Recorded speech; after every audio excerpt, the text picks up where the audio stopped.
trên huyện bây giờ nó đưa xuống đây mình đấy rồi. Nó chia ra nhiều cơ sở. Đáng nhất từ hôm nào thì về đi ca đăng ký. Đăng ký là vậy là đăng ký tiêm. Đăng ký cai nghiện Cai đây. nghiện này thì là cứ ngày 2 lần, như là ngày 1 lần đến 9 giờ trưa đến uống thuốc để mình về.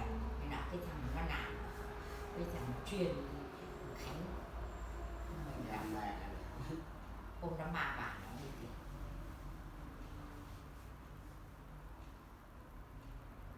Mình có quan áo gì đâu vậy, nộp mấy thằng nó đi chuyên đi nộp.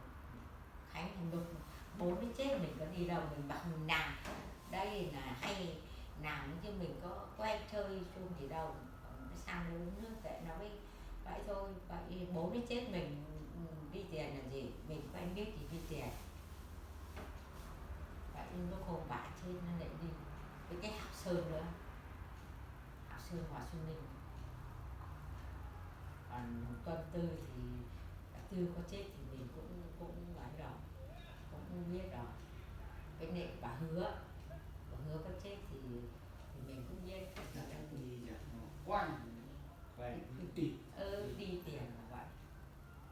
Ngày đây thằng Đông đã rạch đeo thì mình chạy hết rồi này. Vậy Không vậy chứ bảo cái cưới thì mình bảo tự mình còn mời có phải không? Cái này mình quen biết là nó lấy nhận tiền biết mình lại học ăn vậy. Đâu có vậy.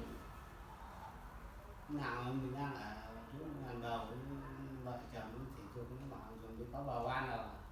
Anh ngẩn lên 2 vợ chồng thì dục.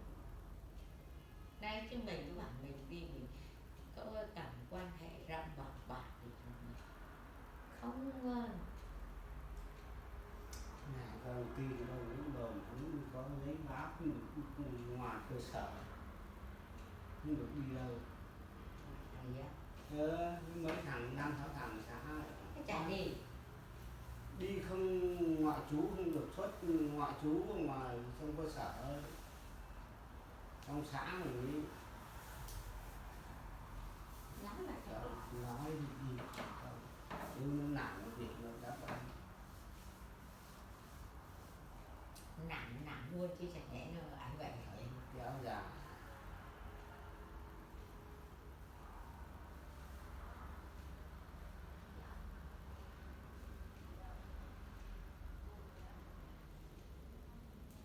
Hai giờ mỗi ngày nào đi thì được.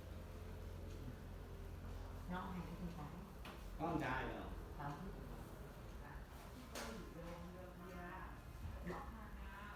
Bóc hàng cò đấy.